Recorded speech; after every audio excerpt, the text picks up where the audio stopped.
Victory over drugs is our cause, a just cause. And with your help, we are going to win. Pablo Escobar, the head of the Medellin drug cartel. The world's 14th richest man. He was, in many ways, a terrorist. This is an economic power concentrated in a few hands and in criminal minds. What they cannot obtain by blackmail, they get by murder. And I don't think he expressed any regret at all. He tries to portray himself as a man of the people, this kind of like leftist revolutionary outlaw. Nearly everyone in Medellin supports the traffickers. Those who don't are either dead or targets. If you declare war, you've got to expect the state to respond. This is the moment where he goes too far. 13 bombs have gone off in Medellin since the weekend. By the end of '87, Bogota is essentially a war zone. U.S. spending for international anti-drug efforts is going to grow from less than $300 million in 1989 to more than $700 million by 1991. It is the certain knowledge that no one is really safe in Colombia from drug cartel assassins. It's a conflict where the goal wasn't even to stop the flow of cocaine. It was to bring down this narco-terrorist. Everything has turned against him after this point. The whole thing he was building is collapsing.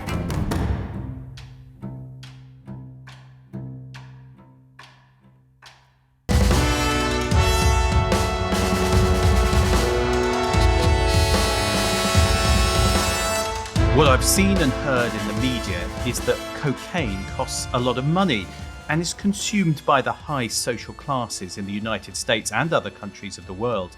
I've seen that many political leaders and governments around the world have been accused of narco trafficking, like the current Vice President of the United States, who's been accused of buying and selling cocaine and marijuana.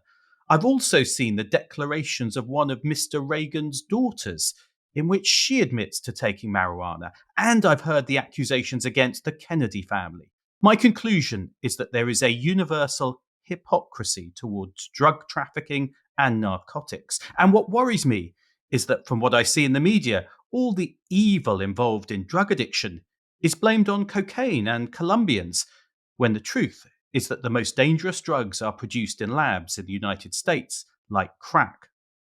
Well, welcome to The Rest is Classified. I'm Gordon Corera. And I'm David McCloskey. And that was none other than Pablo Escobar. You might be confused by the British accent, but that was that was Pablo. That's right. I decided not to do my mock Colombian accent. Apologies to anyone out there who was hoping for that. That's good. I think that was wise. But that was the, how to describe him? The drug overlord, the narco-terrorist, a man who's been glamorized as well as demonized in film, books, and TV. Pablo Escobar, in that conversation, railing to a judge against the hypocrisy, David, of the United States and its war on drugs. Because this time, we're exploring the nexus of intelligence, special operations, and the war on drugs. That's right. It's the hunt for Pablo Escobar, which we are going to be exploring in this wild 6-part series on really kind of the nexus of the war on drugs and then the world of the CIA, the DEA, the Drug Enforcement Administration, special operations, and how, in a way, kind of 20 years before the hunt for Osama bin Laden, in a very different context, how do you hunt down somebody that doesn't want to be found? How do you hunt them down in Colombia, in a part of the world that they kind of own, and I guess bring them to justice? It's going to be a really fascinating exploration of really the actual war inside the war on drugs. Yeah, that's right, because you often think about the war on drugs really as something done by the DEA or by the FBI, but actually the intelligence part of it, which we're going to look at, I think is really interesting. And it is like the bin Laden hunt, and it's trying to find someone who really doesn't want to be found and using the latest tracking and intelligence surveillance technology to try and find them, as well as human informers and all those other things. So I think there's really interesting parallels there. But also it's a story with contemporary relevance, isn't it? Because the new administration in the US has launched something like a new war on drugs. I mean, it's pushing the CIA to take on, in this case now, Mexican cartels and Mexican gangs and designating them as terrorist organizations. So using drones and the modern surveillance technology to go after them. So it is that sense of how you can use intelligence agencies to go after drug lords, essentially. That's exactly right. I mean, I think there's also really an almost straight line from the story that we're going to tell about Pablo Escobar, the rise of the Medellin Cartel in Colombia, and really the crack epidemic that struck the US in the 80s, and the rise of Mexican drug cartels and syndicates whose smuggling, in particular over the past 15, 20 years, has really shaped so much of our modern politics in the States. So there's an incredible social tapestry to this as well that really frames it. And it's all happening in the context of this really amorphous kind of war on drugs, where the United States has spent $1 trillion going back several decades to sort of try to bring the drug problem under control, to really almost no avail. So it's this massive effort, and it has this very fascinating kind of military and intelligence component that I think really starts in the Pablo Escobar story. Yeah, and Pablo Escobar as well is this extraordinary character. And he has been, as I said, slightly glamorized. And I think we need to be careful about that because, he's glamorized for his kind of wealth and his power, which was extraordinary at the time. I mean, so wealthy. And yet he was, in many ways, a terrorist. I mean, yes, he was described as a narco-terrorist. He was, a drug lord. And actually, when we get to the detail of some of the things we'll see in this story, he was doing things which we associate with terrorists, which explains this kind of complicated framing and the ability to use some of those spy agencies to go after him, I think. His legacy is, it's something that's going to hang over this entire story because on the one hand, you have this remarkably ruthless and personally brutal individual who was not shy about killing all manner of innocent people, not to mention the people just inside the context of the drug war who I guess you'd say are involved. Pablo and his organization killed thousands of innocent people who wanted no part in this drug war. And so he's all of that. And then on the other hand, he still inspires a tremendous amount of fascination. You can look at the Narcos series, right, as evidence of that. Millions upon millions of viewers. But he's got this kind of Robin Hood vibe to him in some circles as well that would almost want to, I think, put him in a pantheon with like Fidel Castro Che Guevara. And Che Guevara. Yeah. Which of these two worlds does he live in? I mean, the interesting thing is even in his hometown of Medellin, the money from the cocaine trade essentially financed the skyline of that city today.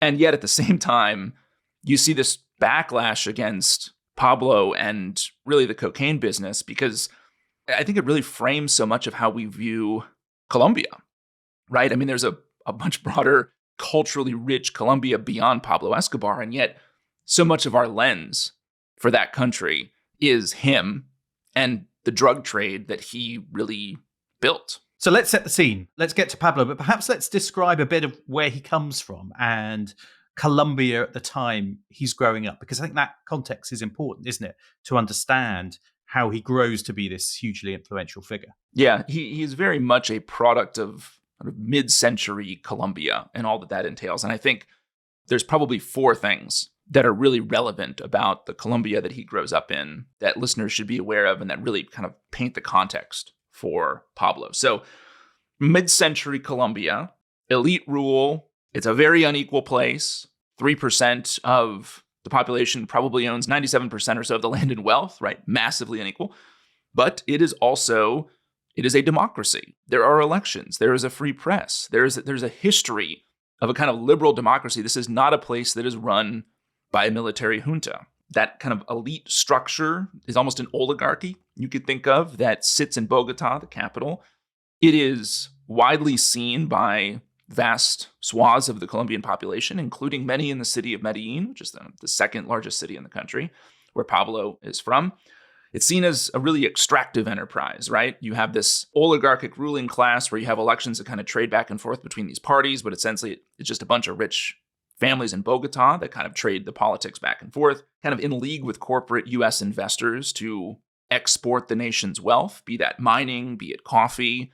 So It's a really, I guess, politically fractious place, but it's also kind of free and open. And I think one of the best English language histories of modern Colombia is written by a guy named David Bushnell, and the title is The Making of Modern Colombia, a Nation in Spite of Itself, right? So it is a pretty fractious place. It is also, and this is the second point, extremely blood-soaked, okay? Mark Bowden, in another book on Pablo called Killing Pablo, which I would highly recommend to our listeners, writes, violence stalks Colombia like a biblical plague. The Spanish conquest of Colombia was unbelievably bloody. There were entire kind of Andean civilizations that were erased. There are 8 civil wars in Colombia in the 19th century, one in 1899, leaves 100,000 dead and destroys most of the country's infrastructure. There is a very recent spate of violence that is going to be extremely important to kind of young Pablo. And that is a civil war that begins in the late 1940s and continues through the 1950s that is so utterly senseless in many ways that it's just called la violencia, the violence. The violence. Yeah. It's this period of kind of social chaos and civil war that lasts for years. Maybe 200 to 300,000 people are killed, most of them in the countryside. You have the government fighting guerrillas. You have the Catholic Church fighting liberals, industrialists everyone's fighting unions. Fighting Just basically everyone's fighting everyone. Yeah. And we should preface this in particular, just like the next little bit here is, if you are listening to this with young children or somewhat squeamish, perhaps you should just kind of fast forward this for a couple minutes. But violence is a very intimate part of Colombian culture, and it gets a lot more twisted during La Violencia. And I'm not trying to assert here that Colombians are violent, right? That is not what I'm saying, but I'm saying that violence is a kind of part of the social fabric of the country, in particular in this period, and it's theatrical in many ways, right? You have a tremendous amount of mutilation, obviously sexual violence. You have horrific displays of this in the countryside where you'd have, heads that are put up on pikes along the road. It's kind of medieval, isn't it? It is, yeah. And, I think many people have probably heard of the Colombian necktie, right, as this pretty gruesome kind of display of violence. And it gets its origin during La Violencia, where this particular gang kind of comes up with almost a signature, like a cut that they would do on victims to display their own power. And here it is basically making a slice in the neck and then pulling the victim's tongue out through the slice to resemble a necktie. Okay. The joke, Gordon calls it off. Colombians have a joke that says, God made the land so beautiful, so rich in every natural way, that it was unfair to the rest of the world, and he had evened the score by populating it with the most evil race of men. Right. So speaking of evil men, Colombia is kind of a bandit country in some ways. The geography makes the place very hard to govern. Lush jungles, very mountainous. It is a pretty unique place in that even very recently, there are corners of Colombia that are basically untouched by kind of modern civilization, right? It is one of the few places in the world where new species are still found. As recently as a decade ago, the mid-2010s, there's a hunter-gatherer tribe that was actually discovered in the dense jungles of Colombia, right? That had never had contact with the outside world. And even the Spanish took several hundred years to subdue some of these Andean civilizations, right? And it was, of course, done by bloody violence. So as a result, governments, and this will be a feature of the Pablo story, right? Colombian governments have tended to be very weak. Authority doesn't extend much outside the major cities. And this is a country we should remind listeners, and I think this group shows up in the TV series Narcos. There's a group called the FARC, F-A-R-C. It's a sort of a Marxist insurgency that had run in the hills of Colombia up until 2016. This is a sort of geography that enables a Marxist insurgent group to operate up until 9 years ago. So you've got violence, and then the geography gives refuges places to hide, which makes it perfect for groups to operate beyond this state control and in this culture of violence. It's kind of like Afghanistan. It's unique in the weak central government. They are almost like those Afghan warlords in some places, aren't they? As well as bandits and criminals. That's right. And outlaws, as a result, there's a real tradition and kind of mystique around the outlaw in Colombia, right? People who are hunted by the government or hunted by these kind of wealthy families in Bogota, right? The outlaw in Colombia can really be a hero. There's social meaning behind the actions of the outlaw. They're not just criminals, although they are deeply criminal, right? And violent. Their violence and their mayhem is kind of seen as a blow against an oppressive power. And so as a result, a lot of Colombian citizens will actually look at outlaws and take a certain manner of delight in their exploits, right? And so during La Violencia, as Pablo Escobar is growing up, there are all of these really famous outlaws in Colombia, and they've got great names. There's an outlaw named Tarzan. There's an outlaw who nicknames himself Revenge. There's one called Sure Shot. Black Blood, who I believe Black Blood and his gang were the inventors of the Colombian necktie, Gordon. There's one known as Sparks, right? So Pablo grows up in a world where these outlaws, they're not just common criminals, right? They're sort of revolutionaries in some way, right? So Colombia, number one, fractious but liberal politics. Number two, blood-soaked. Number three, outlaw tradition. And number four, right? Well, they're all religious Catholics, right, Gordon? Catholicism is this sort of unifying force, and it's reached the entire country. But it's been accomplished by smart Jesuit priests by kind of pasting Catholicism atop local tradition. And so you have this kind of element of magic and superstition and violence that coexists with fervent Catholicism. And it's a kind of pagan Catholicism that I think Pablo will himself adopt.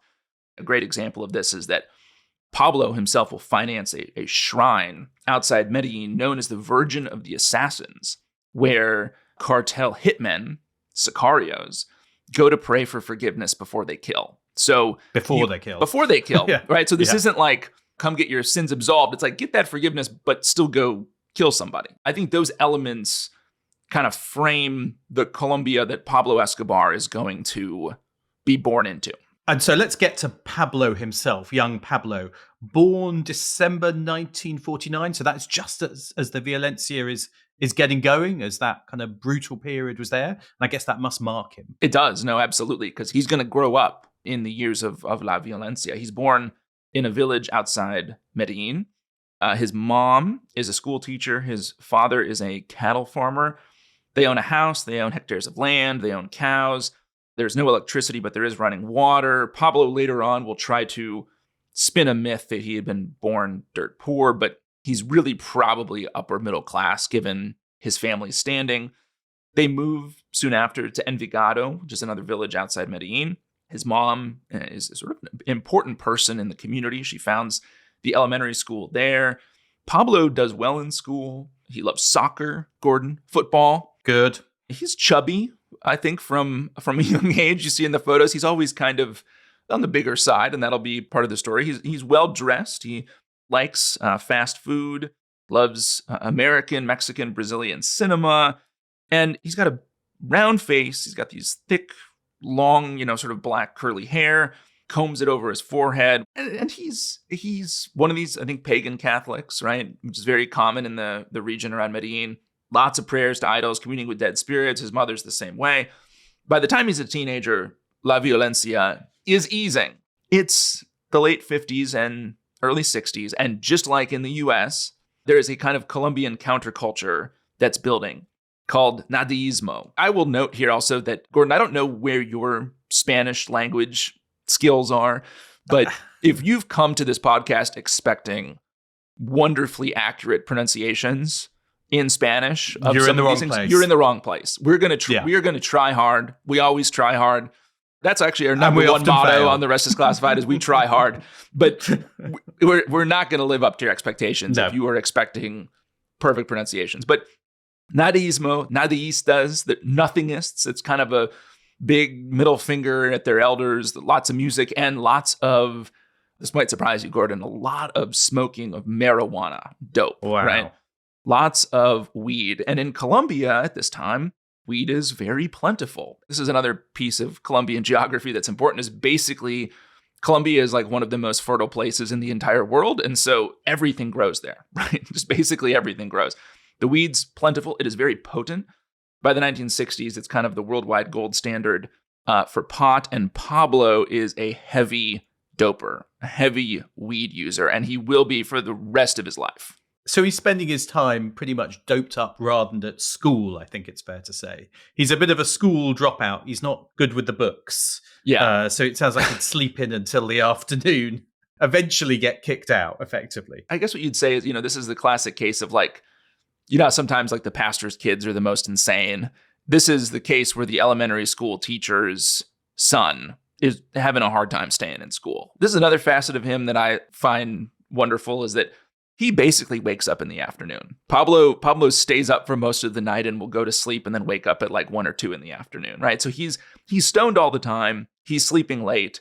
And unsurprisingly, he's going to rebel against his school teacher mother, and he'll drop out of high school just before his 17th birthday. Although he remains quite close to his mother, doesn't he? Oh, yes. So it's not, So it's worth saying that he kind of rebels against school, but he doesn't leave his family in that sense. But it's interesting, isn't it? So he's kind of dropping out. He's a pothead, but he just kind of falls into crime and moves up through the hierarchy of crime, doesn't he? It's not as if he starts off in the darkest place of drug dealing and violence. If listeners needed any more proof that, marijuana is just a gateway drug to worse things, you have the case of Pablo Escobar, because I think what he does is he's looking for adventure and excitement, and he kind of just gets involved in Medellin street life, essentially, right?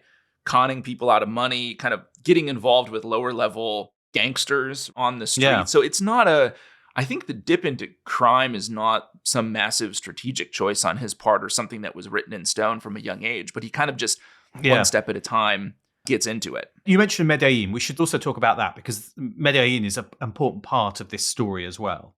A second city of Colombia, and an interesting place, which is going to become the center of his organization and the center of his power. And I think Medellin is essentially a character in this story, Gordon. And if you, dear listener, are picturing a massive crime-ridden sprawl of sort of misery and slums, that's wrong. It's got bits of that, but that is the wrong picture to have of Medellin in Pablo's time, or even today.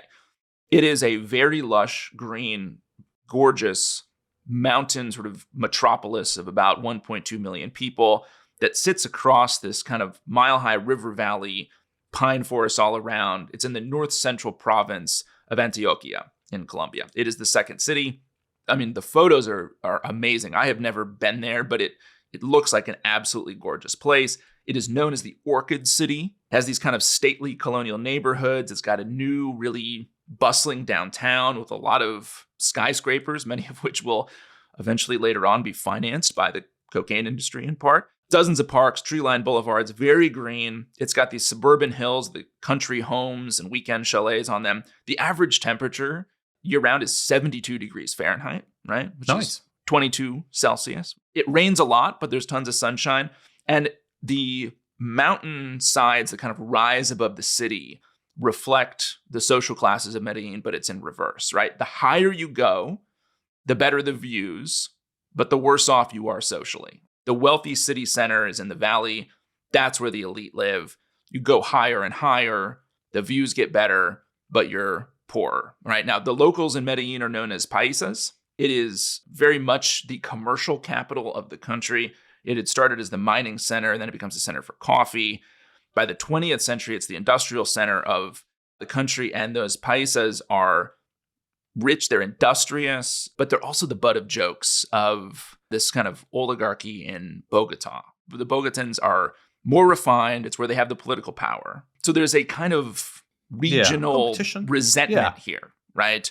Which is going to play an important part of the story in how Pablo tries to set himself up kind of as the feudal lord of this city. And the region around it is quite wild, isn't it? And then that's where you've got smugglers, contraband, bandits. It's bandit country around the city. There's a long tradition of almost gentlemen smugglers, I think you could say, in Medellin. You have a class of people in Medellin who have created wealth and a perfectly, at least seen in the eyes of other paisas, as a perfectly respectable occupation, which is you might be smuggling gold and emeralds. It could be liquor, cigarettes, electronics. In Pablo's time, it's going to be cocaine.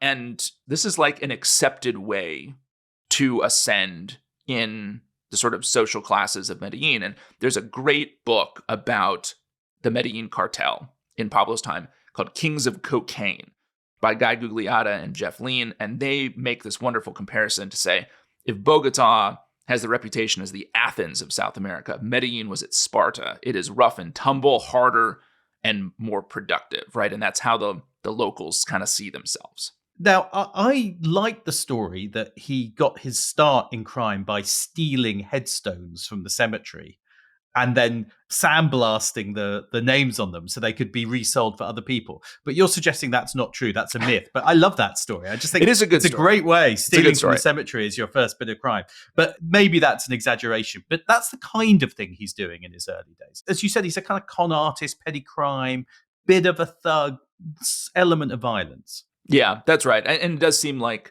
the sort of the headstone business was legend that was appropriated as biography, but it's probably not true. It seems like it too much actually of an honest business for Pablo Escobar. So to your point, Gordon, he moves through this world of kind of petty crime in Medellin and gets involved in the smuggling game by going to work as some of the muscle for one of these established smugglers who's running stereo equipment in and out of the Panama Canal Zone, right? He moves from that to actually running a very successful business stealing cars. So by the time he's 20, in the late 60s, he's running a kind of car pinching business. So they literally pull people out of the car in the middle of the day, and then Pablo and his gang break the car down for parts and then resell them. This seems to be pretty lucrative. He builds up some capital, and then they start buying off municipal officials to issue new papers for the stolen cars so they don't have to break them down. The arrest records, this will be another great theme of this series, the arrest records from the time have largely vanished, Gordon. Pablo does spend a few months in jail before his 20th birthday. This stint in jail seems to have no impact on his desire to continue his criminal ways. I just think it's worth painting a picture of him as a character, isn't it? Because you get a sense of it from these days, that he is someone who is comfortable in criminality to the point of actually enjoying it. He finds it fun, I think.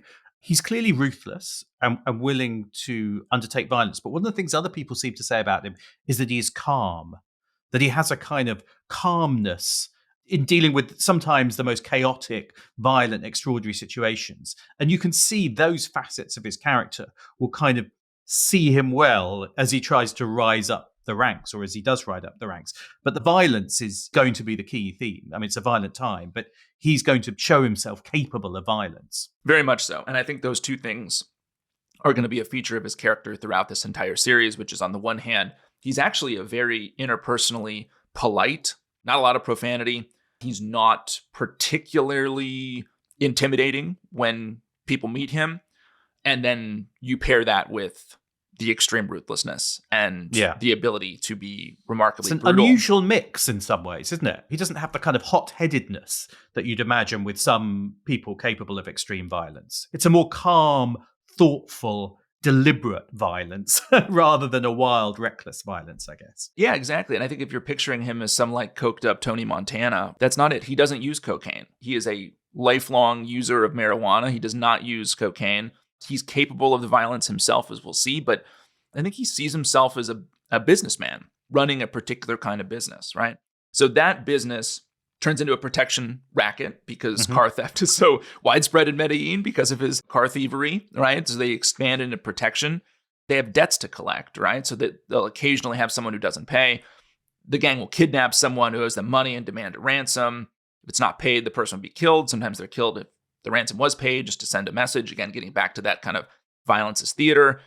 And, you know, what's interesting is that debt collection kidnapping soon transforms into a business where they're essentially kidnapping for ransom. And there's this very famous case, which is attributed to the young Pablo in 1971, when a Medellin industrialist named Diego Echevarria, who's a conservative factory owner in the kind of Medellin high society that I think Pablo resents, is kidnapped.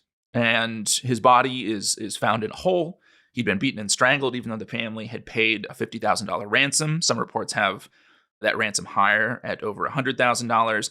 And it's kind of the beginning, in some ways, of Pablo's outlaw legend, because here we have this very profitable murder that Pablo can kind of spin and use his people to spin as being done for the cause of social justice. And there's no way to prove Pablo's involvement, but it's been so widely attributed to him that in the slums, Pablo becomes known with some admiration as Dr. Echevarria, or simply El Doctor. And so you have this kind of Pablo gelling here by 1971. He's vicious, he's highly commercial, and he's totally tuned in to public sentiment around him as this kind of revolutionary outlaw. Sounds like the start of the legend of Pablo Escobar. At that point, let's take a break. As we come back, we'll see how he moves in and up the drug trade. See you after the break.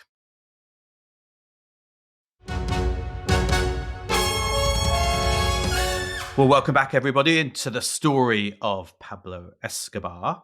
We've met the young Pablo. Clearly a sense of what he's capable of, and he's ambitious, isn't he? He wants to be somebody. He wants to be the big man. He doesn't just want to make money. It's more than that, isn't it? It is. It's much more than that, I think. And we talked before the break about this kind of outlaw culture in Colombia, and I think in Medellin in particular. And I think it's fair to say, though, that Pablo, as he's stealing cars and kidnapping wealthy industrialists for ransom and conning people out of money and robbing banks, that it's very possible that he would have remained a notorious outlaw in Medellin, like Tarzan or Sparks or Black Blood or one of these other guys from La Violencia, that Pablo would have fallen into that category where he's essentially unknown, certainly outside of Colombia, if not unknown outside of Medellin. But, Gordon, a particular drug is going to really come online in the 1970s. We would not be talking about him today, of course, if not for cocaine. Cocaine is going to be the business that makes Pablo Escobar. And I think, Gordon, it is worth a brief digression into cocaine.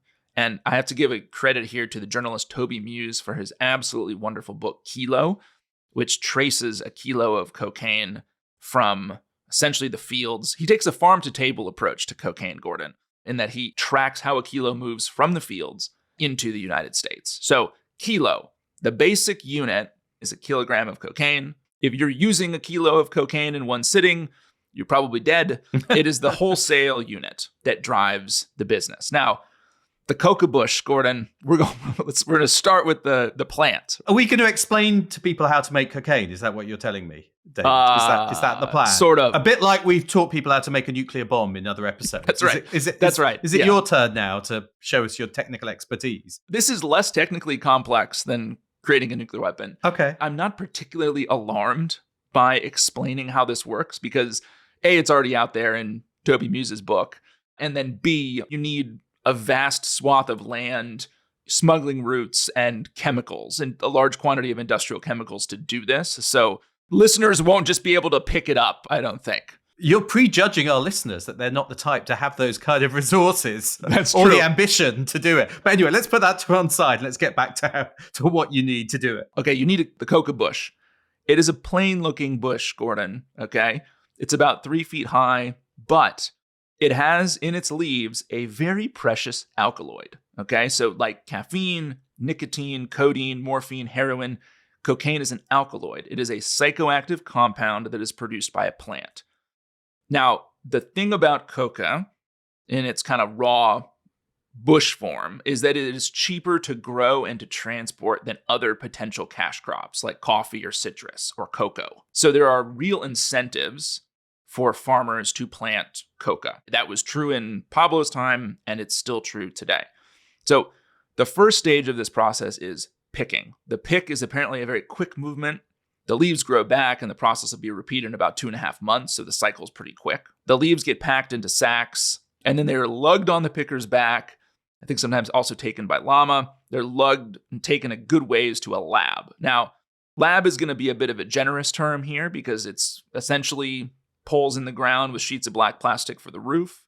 The lab workers are going to weigh the coca leaves, and the job inside this lab, which again is also happening out relatively close to the fields and farms where the coca is being grown, the job of this lab is to turn coca into coca paste, which is a brick of dried powder that is not yet pure cocaine. The sacks get emptied, the coca leaves are passed through a wood chipper, all that mulch gets put on the floor, it's tossed with an ammoniac solution, it's then dusted with a mix of cement, lime powder, and ammonia, and then the lab workers wearing rubber boots will stomp all over the mulch to mix it all together. Like making wine from grapes, just like that. Exactly. The old school way.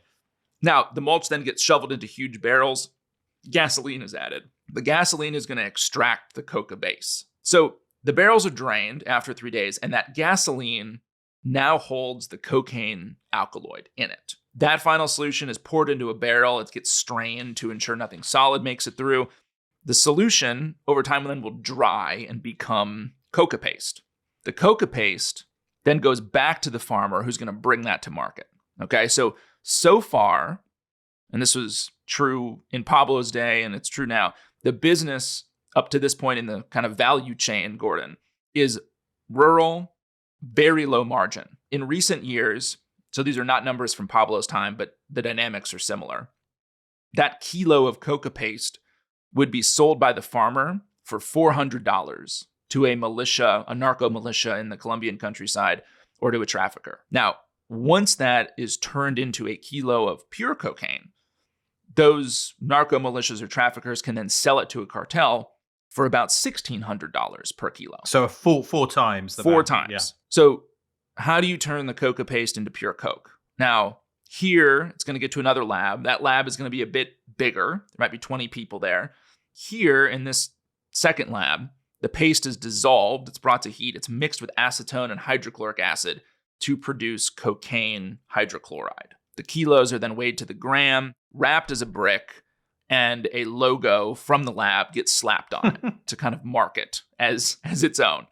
The kilos are then going to be packed in trucks and sent to Medellin, where it's going to link up with networks that are specialized at getting it out of the country. And so here in Medellin, the narcos know the foreign buyers, how the product should move, who needs to be bribed, those routes. They have the routes out to market. And the routes, and this is, again, a critical facet of the cocaine trade to understand Pablo, is that the smuggling routes are the most valuable piece of this value chain. The chemistry is not the hard bit of the labs. The hard bit is moving the product out to people and knowing how to do that without getting caught. That's right. The profit pools in the smuggling are the most valuable in the whole business, right? And it's here at this nexus of the wholesale product coming in to Medellin and the narcos in Medellin who understand how to get it out to market, where the violence is most prevalent. And it's because the stakes are so high, given the prices, right? But the business gets a lot more fragmented and complicated here because you've got this vast network of suppliers and customers. You have a back office infrastructure of security, those sicarios we mentioned, buyers, the real estate So people. sicarios, we should say, are basically the muscle. The muscle. They're the people. Yeah, the assassins muscle. for the cartels. You've got all the people who do the transport. You got the finance. You have the money laundering side of it. It's a cash business, especially in Pablo's day, and you have a massive cash management problem. The rumor in Pablo's time is that he'll actually basically write off like 10% of the cash that he gets as it's going to be lost because rats are going to eat it. It'll get mildewed and ruined, right? You can't store all this cash. You've got tons of transactions, lots of opportunities for people to cheat you. This is an illegal market that is operating with a very high margin product that's got tremendous demand. And so there's a huge amount of violence that congregates around this last piece of it. But it is only from the 70s and the 80s that it really starts to emerge in Colombia, isn't it? As we were saying earlier, it was dope and marijuana through the 60s. So it's quite late that it actually takes over. I think before maybe 1973, you'd say that the cocaine business is kind of a cottage industry, right? It's actually originally based in Chile. It's controlled by a few refiners who bring that coca leaf in from Peru and Bolivia. The Chileans have the labs in that period. They then send it north to the US via Colombian smugglers. The US demand prior to that is actually pretty limited. But then in 73, the Pinochet government takes power in Chile and it cracks down on the coke business. And so the trade basically moves to Colombia starting in the early 70s. So Colombia had kind of been this way station for a small amount of cocaine prior to 73. I mean, that's the supply side, but it's the demand side which really drives this, isn't it? As you said, it's been a cottage industry. It's been relatively small. But suddenly cocaine takes off, doesn't it? Particularly in the US as the drug of choice in that period. And that is crucial because it is the demand side which is going to drive a lot of this story.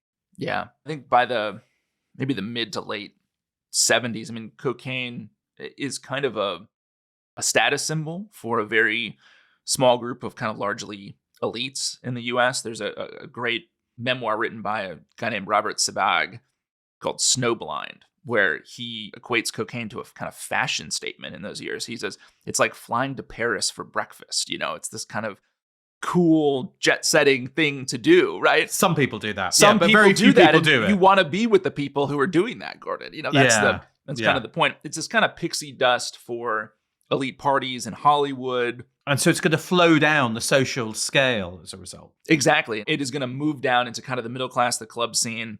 And, in small doses, cocaine, it makes you euphoric. It ignites these feelings of power and control. In larger doses, of course, it makes you exceptionally paranoid. It's highly addictive. There's not a lot known at the time, of course, about any of the kind of addictive qualities of it or any of the kind of health downsides, right? But by the late 80s, just to show you how quickly it expands, there's maybe 6 million Americans who are using cocaine regularly, not just dabbling, but regularly. Which is like if you filled up a school classroom, 30 kids, I mean, at least one in there is probably a regular cocaine user. And so demand is skyrocketing. Production is having a hard time keeping up because at this point, which we'll see, the cocaine business is not a centralized, we don't have cartels, right? We've got like entrepreneurial traffickers trying to, make a buck. The prices rise insanely in the 1970s. So in Miami, which in those years is kind of the port of entry for a lot of cocaine entering the US, the prices rise from about $34,000 per kilo to $51,000 per kilo. So there's this massive spike in demand for cocaine. And Miami is a crucial part of the story because, of course, you haven't commented on my slightly pink pastel shirt today, but this is me. This is the closest I could get to Miami Vice. This is your Miami Vice look, Gordon? Oh my gosh. Are you too young for Miami Vice, Crockett and Tubbs? I am too young for it. So I've got a pastel shirt. I was going to have one of those jackets with my sleeves rolled up and go out on a jet boat. And this is the closest I get in South London to Miami Vice. But anyway, this is it. But are you trying to look like one of the DEA agents? Or yeah, exactly. Okay. Yeah, okay. one of the good guys. Yeah. This is my attempt anyway. Gordon, I don't think if you were trying to convey 1970s Miami to me, I feel like you failed. You missed a little bit on. Well, it was either that or try and choices. grow a Pablo Escobar mustache, and I decided I didn't have time to do that. You didn't have the time or the inclination. Yeah. But the point is, Miami Vice grows out of something real, which is Miami becomes the hub, doesn't it? The import hub, because of its location on the Caribbean or even the Caribbean, if you want to be American about it. Do you say Caribbean? Like you'd say Pirates of the Caribbean? Yeah, that is exactly how you say it. Okay. Agree to disagree. And that's fine. Let's leave it tomato. But that becomes the hub, doesn't it? The shipment route into America for all of this cocaine which is coming in. And it's, of course, the advantage is it's got the coastline, hasn't it? So it can come in by boat, it can come on by air, on small aeroplanes. And Colombia is going to become the place where it's coming from. Yeah, that's right. And I think if you look at a map that has the North Pole at its center and then the geography spreads out from there, it gives you another interesting picture. And like, if you have this sort of Arctic lake, who actually borders it? If you do the same thing with the Caribbean, Gordon, you see that basically Florida sits at its north and Colombia sits at the south, right? So they're on a shared body of water. And you kind of, I think sometimes on the normal maps that we view of the world, you have this tendency to see or think of Colombia as being this very distant place. The reality is that Miami is closer to Barranquilla than Miami is to Chicago, right? So This is a system. And it is the Colombians that become the kings of the business because the production has shifted from Chile, demand is skyrocketing, and the Colombians are sitting on those exceptionally valuable trade routes into the US. And it's going to start as a trickle, mostly small shipments moving by drug mules in many cases. By the 1980s, those routes are going to be worth billions of dollars. And that is going to change Colombia, turn it into basically the biggest industry, and change Medellin, isn't it? The city. And therefore, Pablo's fortunes. Yeah, and Pablo, you said earlier, Gordon, he wants to be kind of a big man. He's got ambitions that go beyond certainly being a small-time kind of gangster or outlaw, right? He, I think in the coke business, starts to see that there's a path to not just power, right, but respectability as one of these kind of gentleman smugglers and almost feudal lords in Medellin, right? It is a way, and I think Becky, one of our producers, had the great comment that he kind of wants to be Vito Corleone. He wants to be this mobster who is socially respectable and accepted, right? And in the same way, Vito thinks that, hey, Michael could become a senator. Yeah, the big man. The family can sort of become socially respectable, and he can do that by himself, sort of building this business and becoming big. There's a path here, right? You get rich, you buy one of these villas or mansions out of the city, you buy yourself a finca, which is a cattle ranch for taking vacations. You can kind of go from a hoodlum to a respected Catholic businessman overnight, right? And cocaine is his sort of pathway there. Now, Medellin is having some problems as the cocaine business starts to take over in the 1970s. There are working class suburbs and slums on its north end that are becoming, really in many ways, the cradle of that kind of smuggling end of the cocaine business. They're becoming very dangerous. Medellin in the 1980s has a murder rate that is 5 times worse than the worst U.S. cities in the 1980s. The 1980s is not a great decade for crime in the States either. But it's also a boomtown, Gordon. There's tons of money coming in, financing construction, business startups. The employment rate is higher. There's so much money that comes into this business that, and this is a bit of a fast forward, but just to give a sense of kind of where this is going, by the mid-1980s, Pablo will own 19 residences in Medellin alone, fleets of helicopters, planes, boats. The estimates of what he's making in his heyday are, of course, all over the place. But the organization itself might be pulling in $70 million a day in the 1980s. And Pablo personally might be pulling in like $10 million per day. So Medellin earns the nickname, it's the Wall Street of cocaine. So you can see, rewind a bit, 1970s, how would Pablo not get involved in this business, right? But let's explore a little bit. It's worth exploring how he moves into it and moves up, because it's a violent trade and it's not easy, I guess, for a young man to suddenly assert himself and become the big figure. You got to be pretty smart to be able to do that. You do have to be smart. You have to be ruthless. The coke business then, as it is now, is not a particularly easy business to be in, despite the seeming material benefits. And we should say that in the mid-70s, as Pablo is really dipping into it, there aren't cartels like there will be in the story and like we think of them today. The coke business in Colombia in that period is newish. There are dozens of entrepreneurs and kind of smugglers that are doing this. There's those old gentleman smugglers. They have a portfolio of products they smuggle. Cocaine might be one of them. One of these entrepreneurs is a guy named Fabio Restrepo, who is kind of newish in the business, kind of entrepreneurial, almost playboy guy. He hires pilots to bring the product north into Miami. Pablo contacts him about moving some product, and it's small. It's like 14 kilos.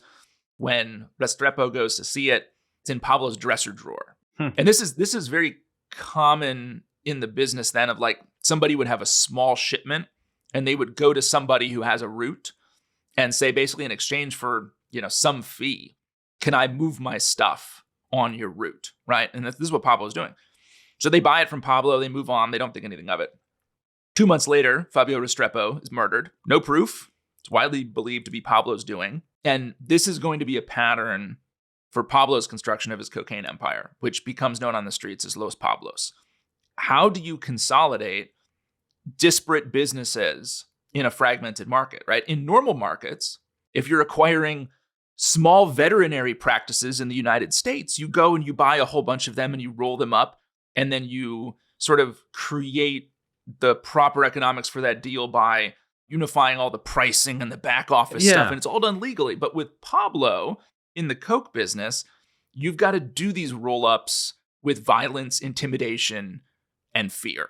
In business school speak, he's doing vertical integration and horizontal integration, isn't he? Because he's both wiping out competitors, but also moving up the chain to take over all the aspects of it. That's right. And I think the most violent piece of this, and frankly what Pablo is most focused on, to use our business school language in this period, is the horizontal integration. It is the elimination of rivals in Medellin who control lucrative smuggling routes into the United States to market. Yeah. Now, Gordon, in a bit of a, I would say wonderful coincidence, but it's not that. And this is another nod to our Osama bin Laden series, is that in 1976, Gordon, Pablo gets married. And he marries, of course, a 15-year-old named Maria Victoria Henao Vallejo. And Maria Victoria will play an exceptionally important role in this story because this is the start of a family in 1976 that is going to be absolutely critical, not only to just understanding Pablo, but to the hunt for Pablo and that is to come. Yeah. So in 76, though, and by the way, I don't think that it was legal to marry a 15-year-old in Colombia at that point in time, but he gets a dispensation from a bishop for a fee to make this marriage legal. She is 15, he's 26, and the Escobars are setting off into the world. Now, soon thereafter, he is arrested after a tip-off to agents of the DAS, the Departamento Administrativo de Seguridad, which is basically Colombia's FBI. And along with his cousin, who's one of Pablo's business partners and a few other men, they're doing a drug run to Ecuador, and they're arrested by the DAS. The DAS finds 39 kilos of cocaine in the spare tire of the truck they're driving in. This is a massive problem for Pablo Escobar. It is way beyond sort of the severity of his other more youthful arrests. And so there is, of course, going to be potentially a trial. Pablo tries to bribe the judge, which doesn't work. So he and his organization research the judge. They find out that the judge has a brother who's a lawyer, and the two don't get along. So Pablo hires the judge's brother as his lawyer, and the judge has to recuse himself. I mean, it's clever, isn't it? It is. It's a great strategy. It goes back to that point, which he is both incredibly violent, but also smart. So now he's got a better judge appointed who he can bribe, basically. Yes, exactly. Because a lot of judges in this period were open to bribes. Yeah. So Pablo bribes the judge. He and his cousin Gustavo are freed. There's an appellate judge later who reinstates the indictments, but there's a bunch of appeals that tie up the case. And the following year, those two DAS agents who are responsible for the arrest are killed. We should say a word on Pablo's violence. There is a very long tradition in Colombia of what are called autodefensas, which are basically private security and military companies, in many cases, that are hired to protect very wealthy families. And I think Pablo, even though I find the comparison somewhat demented, he views his organization, I think, similarly. He's an outlaw. I think he believes the state is not going to enforce justice, right? He thinks that the wealthy in Colombia have sort of always done whatever they wanted, enforced their own brand of justice. And he kind of thinks, well, this is the way things are done, right? How is my violence any different? And I think one way it is a little bit different is that Pablo sometimes, particularly in these early years, will do it himself, right? There was a case where a worker was discovered stealing something from one of his properties, and Pablo apparently had the man bound hand and foot, and in front of guests, kicked the guy into his swimming pool and then watched him drown, right? So you have a kind of, I think, willingness to step in and actually use the violence himself, which maybe bleeds away over time. He becomes more distant from it, as we'll see. But I think in his early years, you definitely have this sense that he's this kind of rising entrepreneurial violent drug lord that is kind of riding the cocaine wave to notoriety. And his justice is going to soon be labeled with this wonderful phrase that becomes his trademark. It's plata o plomo. And that it means either silver or lead. So you either accept his silver, accept the bribe, and you're fine. Or you get the lead, you get shot, you get killed. Your family gets killed, you get tortured. So it's really the underpinnings of his business model and the Medellin Cartel that form in these years. So there, David, I think with the offer of silver and lead to Pablo's enemies, let's stop. And next time we'll come back and we'll see his rise really to become this mythical figure almost, this drug kingpin who rules over Colombia, who even tries to get in politics and takes on the states and comes into the sights of Washington. Well, that's right. And of course, Gordon, we have to say, if listeners don't want to wait for that, can't wait, and why wait, you can get access to the entire Hunt for Pablo Escobar series right now by going to therestisclassified.com and signing up to join the Declassified Club, where in addition to early access to series, you're going to get a bunch of wonderful bonus content and a whole lot more. So we do hope you sign up. We'll see you next time. See you next time.